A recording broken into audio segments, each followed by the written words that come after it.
Of course. 100%. Is your wife watching? They are seeking for some excitement to bring to their life. I've been unfaithful to my wife.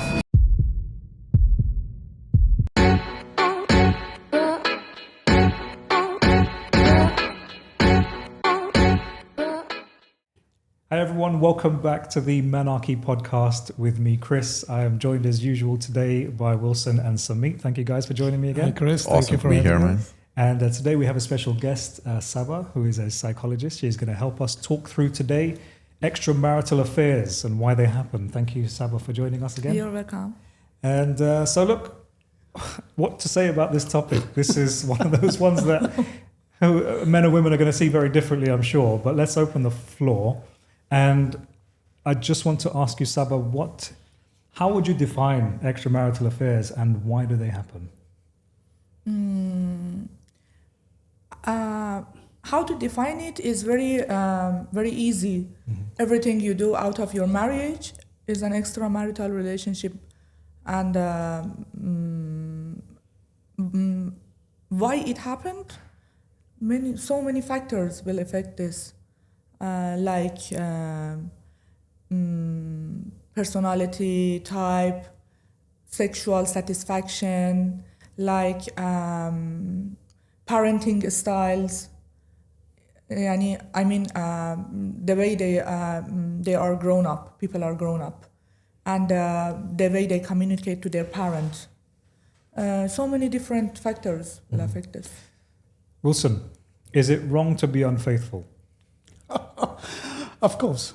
100%. Is your wife watching? Yes, of course. I've never been unfaithful. Are you It's on watching? camera. Oh, there it is. Sorry. You know what I'm talking about. No, I always believe once you make a commitment, you stick to it. All right. Yeah. Extramarital affairs could happen even when you're happy in a relationship. It's just that I want to do something because I'm attracted towards someone. We talk about physical attractions. We talk about emotional attractions. Yes.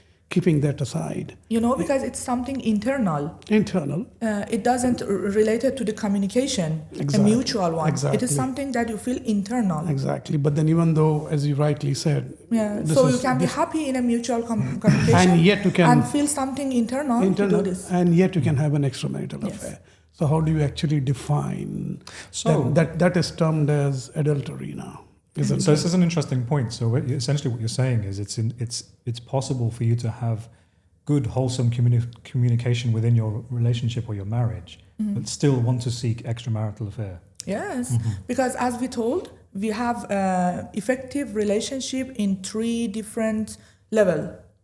One with yourself, one with environment, and means nature, like nature, with plants, with animals, and one with other people.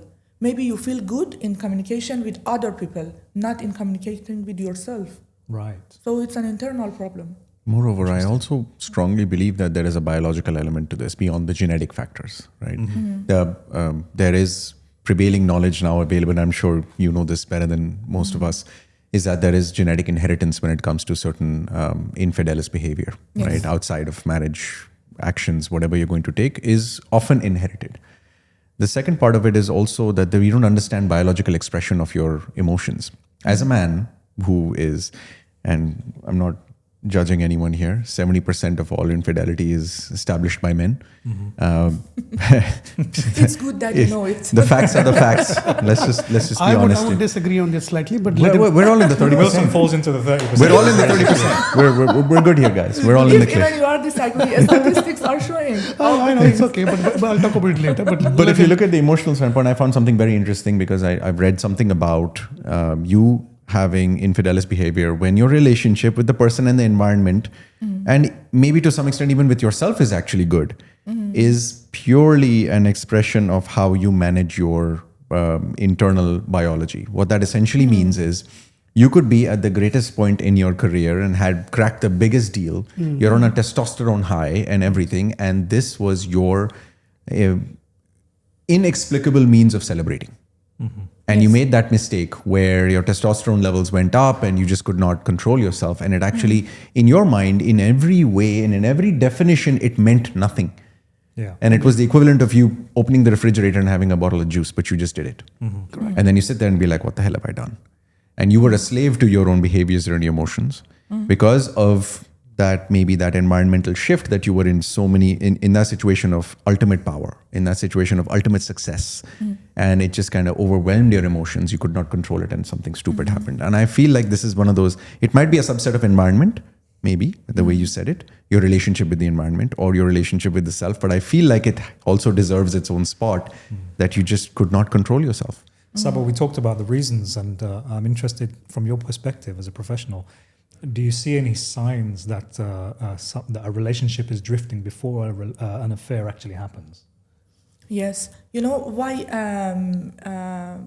this extramarital relationship is more between men? Because men are exhausted from multiple roles. Like they have to take care, they have to be, they have the role of a good parent, a good partner, a good husband. Then they become exhausted. And in middle life, especially, their life become very monotonous. So they are exhausted with a monotone life. They are seeking for some excitement to bring to their life. And they don't know how to bring it. Like it may be a pre-learned behavior from their parents, from his uncle, like this. And he think that if he experience a new relationship with a new woman, she can bring happiness to his life. Maybe he just wants to feel something, right? Yes. This is a very, I think it's a parallel to the midlife crisis equivalent, where you're trying to feel Maybe, something yes. and adding value to yourself by buying the car or buying the bike or something it like is that. only about something about excitement, not about any romance, feeling love or lacking something in his life. Because of that, maybe he has a good relationship with his But wife. then don't you think, in order to have an extramarital affair, there should be a willing partner as well? Well, by the way, this is a good point, and the point I was about to make was about drawing the distinction between Yeah. what you would call an affair and what you would call a fling, Yes. right? So if you're just say having a sexual relationship with someone versus like I was saying before, the time and the effort and all of those things that goes into having a quote unquote affair, this is a time consuming thing. Yeah. This takes actually a lot of effort, which then begs the question, well, why would you get married in the first place? Yeah. Right. So, but from a personal point of view. So Saba, from your point of view, why do you think it's important for men and women to talk in their relationships about dissatisfaction when it comes to what they're experiencing? Yes, it is like assignment. You have to do some assignments. Everyone has to have self-care. I mean, twice a week, have self-care. Yani doing something for his own pleasure, like reading a book. For different people, different things. Correct. Going to swimming pool with your friends, exercising, like eating out with your friends, something that you enjoy with yourself. And two, couple activity, like going together to cinema, going to gym together, going, I don't know, something that both enjoy. It is like something practical. You have to practice it. Like talking about it. This week, we had my self-care, but we didn't have our couple activity together. Okay, for example, tomorrow, what we are going to do. Planning something together, make the relationship alive, to find that excitement inside that relationship, not somewhere else. And I guess it works twofold because it helps to strengthen your relationship in terms of the couple activity, but also if he's with you, he can't be with anyone else. That's also true. Exactly. Is the point Now, as well. also, you were talking about affair versus a fling. As Sumit was explaining, a fling could happen, in that particular moment. But again, for the fling to happen, a one-night stand, what we are talking about. Yeah. There is another part to the equation. Exactly. Right. So why blame men all the time? You understand the point? No, I absolutely right? agree. Yeah. You need a willing partner to kind of get into the same act as what you want. We're talking about accountability here. Accountability. Right? So you have the other side. So it's accountable on both sides. So what about people who agree on an open marriage?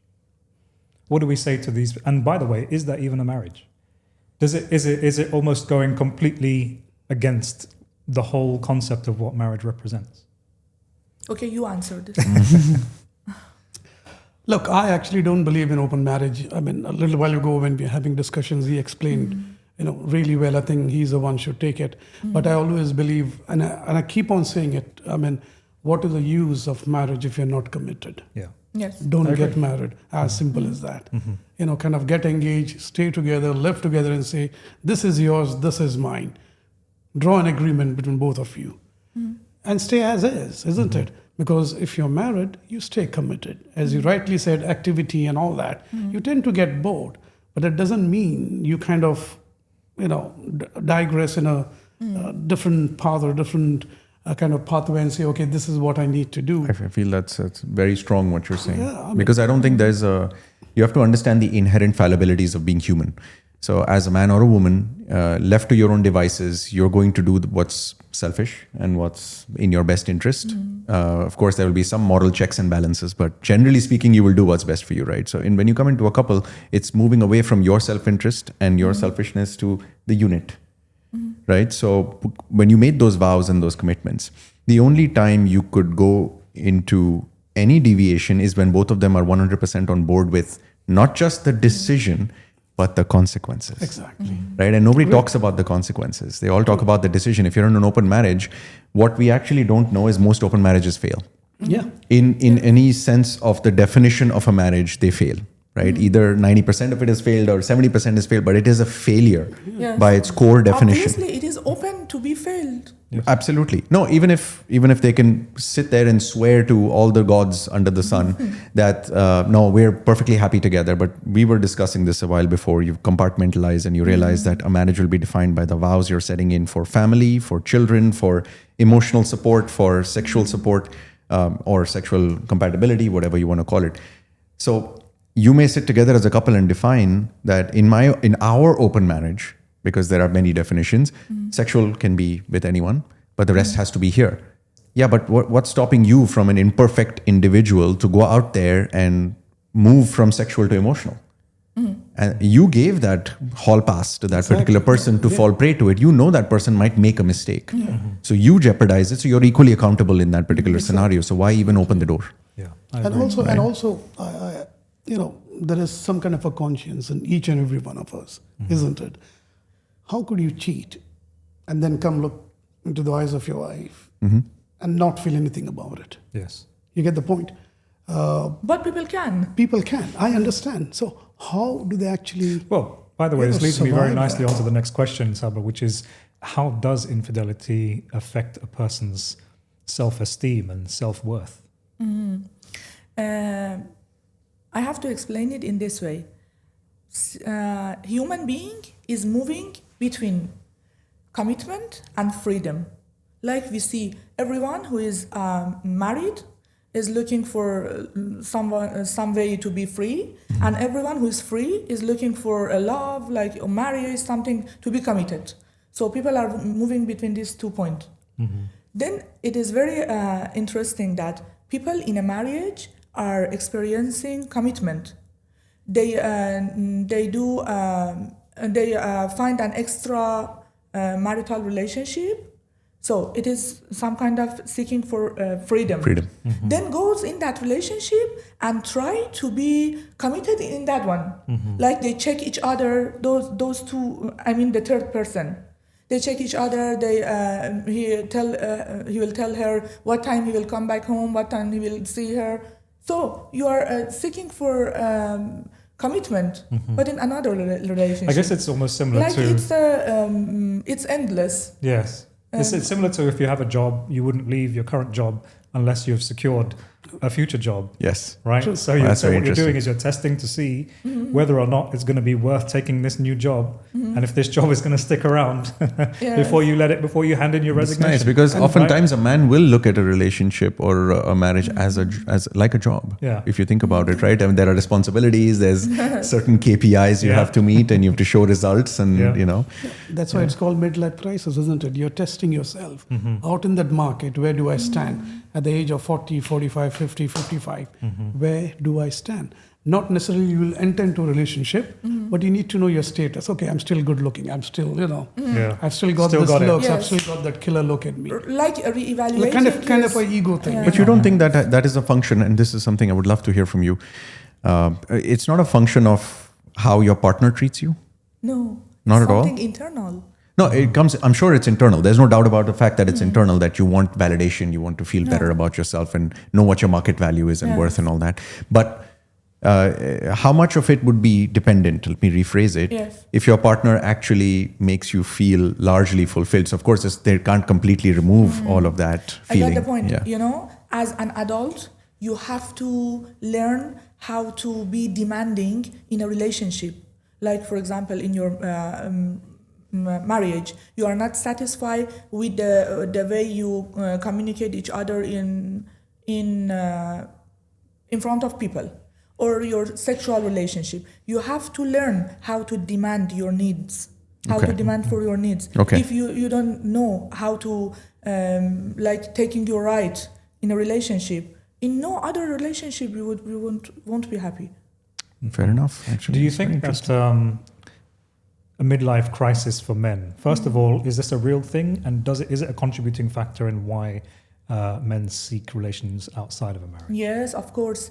As different crises happened in midlife, so one of the strategies that men find to cope with that concerns is extramarital relationship.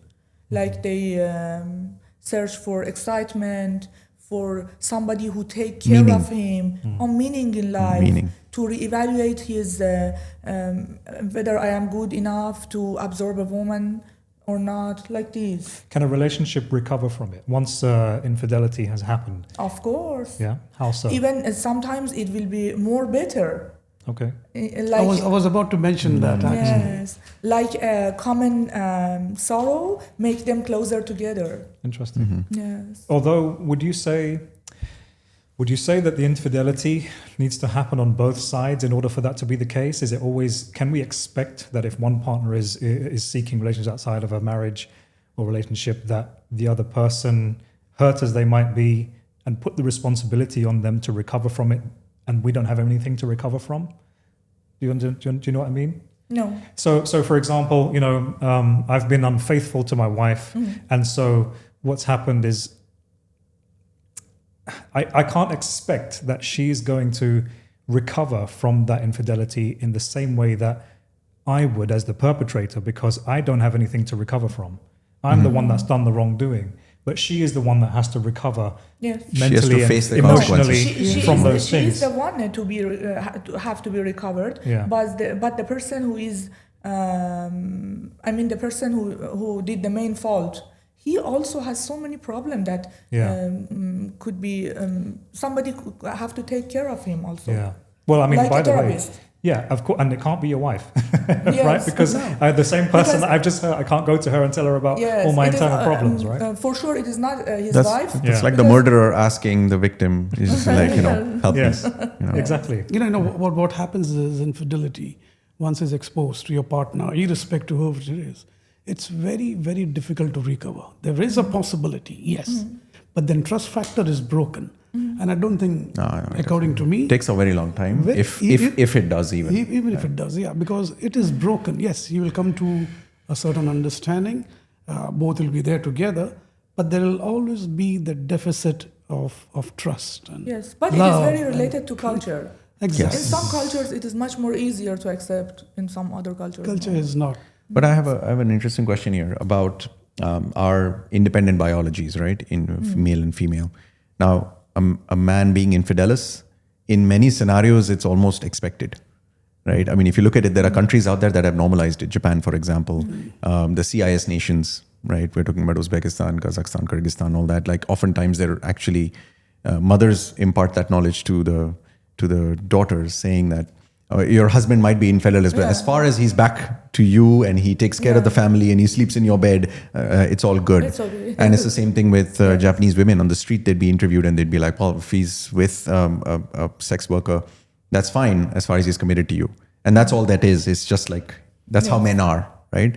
Now, my idea is that if you normalize that men are going to do this, but you're not normalizing women doing it, correct? So going to your question, how do you get back to normal? Because the consequences that a woman faces are very different from the consequences a man faces for exactly the same action. A woman goes out and is infidelis because she's not getting a lot what she wants in the relation. She's broken. She needs validation, midlife, whatever.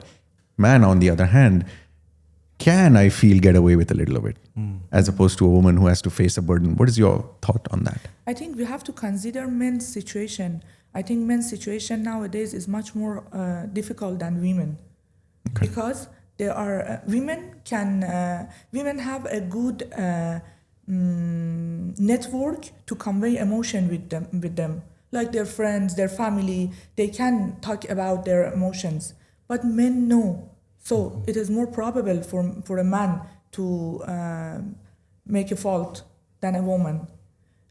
We have to consider. But the consequences of that are more on the female or the male side. I mean, I don't feel they're equal, right? The consequences if a man cheats or a woman cheats in the same relationship. A man cheats more, but because his situation is more difficult. Do you think that there is a truth then to the reasons why men and women cheat? So, for example, there is the old stigma that men cheat because they're just seeking out sexual pleasure, whereas women tend to be emotionally checked out of a relationship before they do so. Do you see any truth in that? But apart from biological factors, the things that the reality that men doesn't have self-expression, so they have more scattered mind. So it is more more probable for them to do something out of a frame, logical frame. I think you can correct me on this. I think when women get involved in extramarital affair, it is more emotional than physical. But men do it for fun. Oftentimes, not always, but men can also get very involved. I understand, but just for pleasure or whatever it is. Yeah. But that's the thing. Consequences are towards women.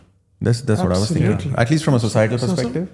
They'll be blamed Females for suffer everything. consequences, I would say, multitudes time more than the They'll men. be I mean, blamed. external factors as well as in the family. It's almost as if there's a bias. It's a painful bias, which I have also experienced myself, where you'd see the man is infidelis, and he'll be like, well, to some extent they'll be like, oh, that's horrible, he did this and all that. But boys will be boys.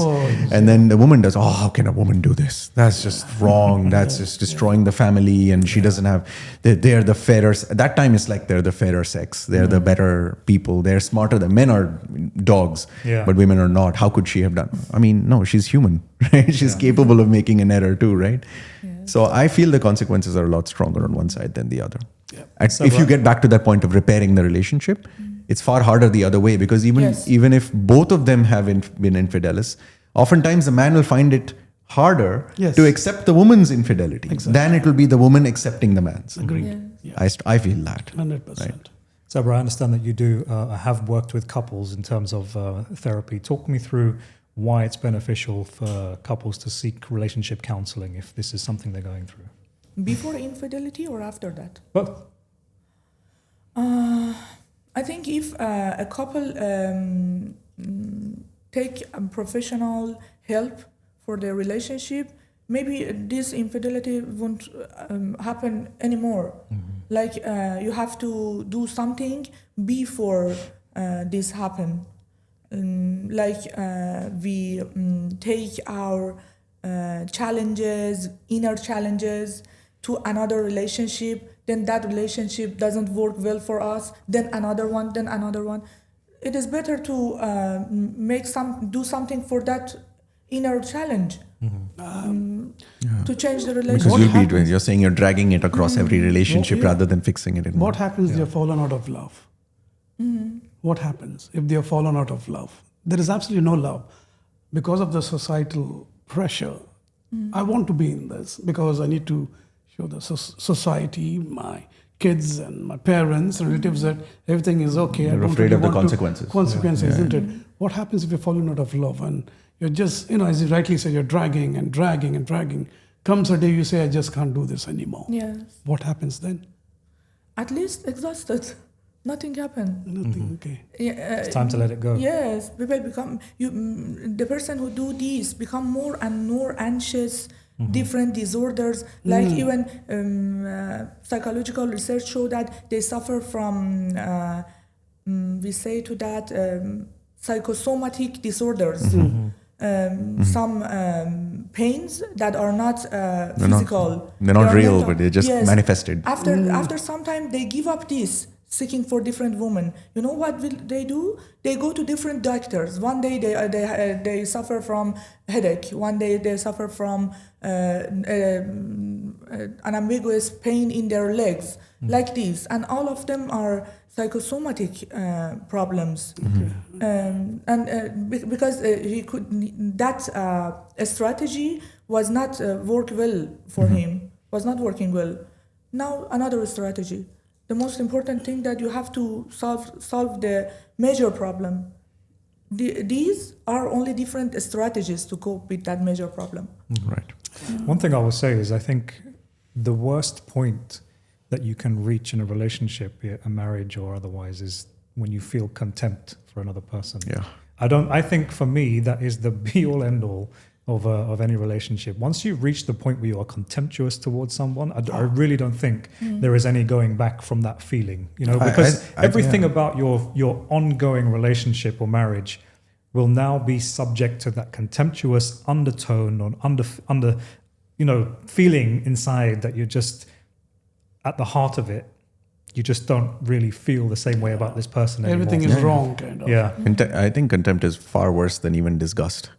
Yeah. In my opinion, because there's resentment that's built into it. Yeah. So yeah, and that's the key word is the resentment, the underlying resentment that I think is very obviously depending on what's happened in the relationship. I think that is extremely difficult for a lot of people, and rightly so, to try to get past. And so sometimes, like you talk about dragging the relationship, sometimes it is just better to just cut it where it is and let it go, than it is to think, okay, well, how can we fight through yet another thing that we're likely to be resentful of each other down the line? Because the very things you liked her and loved her for, the same things you start hating. Yeah. For the same things. Often that's the very same thing, It's correct? entertainment. This is what I love about you. But now, it's a different view, different perspective. Saba, any closing thoughts from you on this topic? Yes, one thing should be considered is that a man who experiences an extramarital relationship should be seen as a victim himself, not only a person who injured somebody's feeling, because he's victim of the society, his parents, even his wife. Nobody take care for a man's feeling. He always should play the role of a Superman. Okay, until when he can be powerful enough not to never be like sensitive, weak, like And every man can attest to that as well. It goes back to that point of vulnerability. I think that's the greatest takeaway from this episode and all the others, is that being vulnerable is a sign of weakness. We are allowed not to feel vulnerable. Yes. Yes. The most important crisis that a man will face in middle life is that he's sick for, he's in search of emotional connection, but he's afraid of being vulnerable. Yeah. True. And it is like he's a victim always. This is a good thing she said. I mean, men are looked in different light all the time. If they commit anything, they are blamed for everything. But when you said, we are victims as well, isn't it? Fair enough. And more often than not, they don't look in that direction. Yeah. It's just that we are bad, we are wrong, or whatever it is. We don't look at the reasons. Exactly. So I agree 100%. Wilson, Sumit, Saba, thank you very much for offering your insights on this incredible topic. We hope you found some value. Please, again, like, share, subscribe, comment your thoughts down below, and we shall see you on the next episode.